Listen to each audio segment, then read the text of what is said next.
What's up, guys? The Rangers, despite the bummer news of Max Scherzer and Adolis Garcia not being on the roster for the rest of the World Series, that adversity didn't deter the Rangers' bats at all. 2 5-run innings, each starting with 2 outs. Marcus Semien finally being Marcus Semien with the bat. 5 RBIs, a 3-run blast. Corey Seager continues to dominate. I still don't know why the Diamondbacks continue to pitch to him.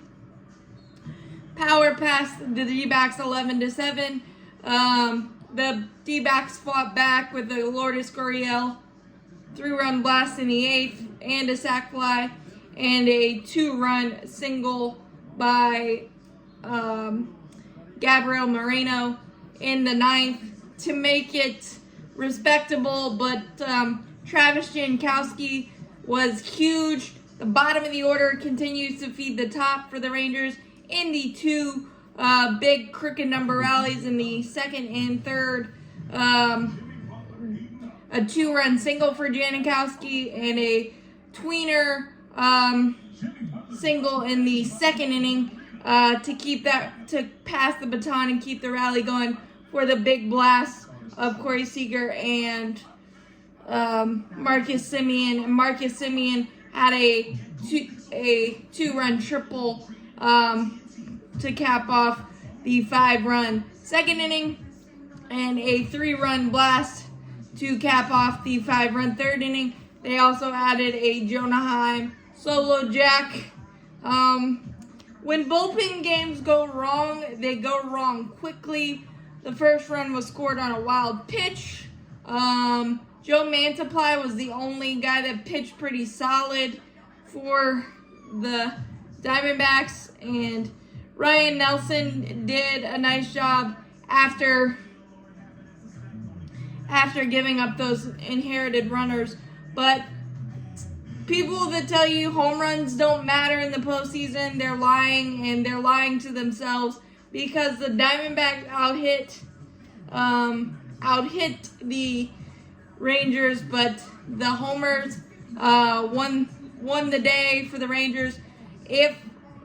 And Castro has been the big-time bugaboo for the Diamondbacks. I know he's had really good moments and had good moments for them in the prior postseason series, but he's too vulnerable to the big inning. And we've seen that in Game 1 with the Adolis Garcia homer, falling behind. He's just too he's too prone to the explosive inning, and I don't think I would have had him pitch right there. Obviously, hindsight's 20/20, and as I like to say, hindsight's 1,000.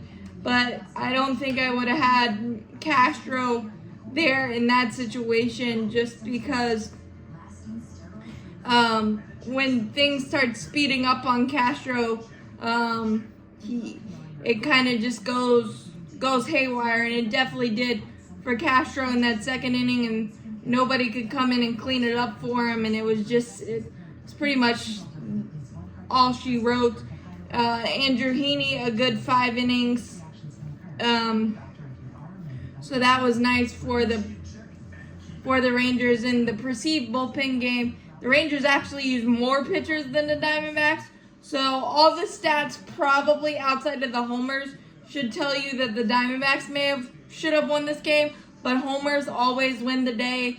And the Rangers are 1 win away with Nathan Eovaldi and Jordan Montgomery lined up in the wings, and they are just absolutely unconscious on the road. It doesn't make any sense. It's insane. It's amazing. And don't get it twisted.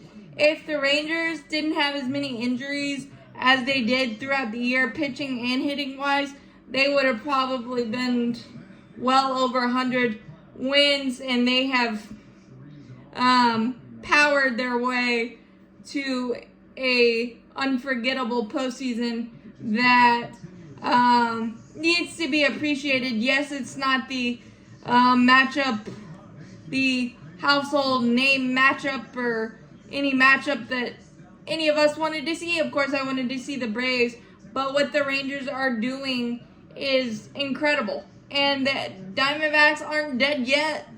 It's happened.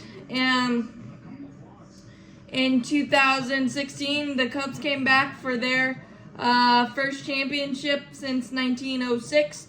So I'm not counting out the Diamondbacks yet because they are the answerbacks. But what we've learned is if the Texas Rangers see your pitchers a lot, they are going to make you pay and stop pitching to Corey Seager. Love baseball. As always, go Braves. Champions forever.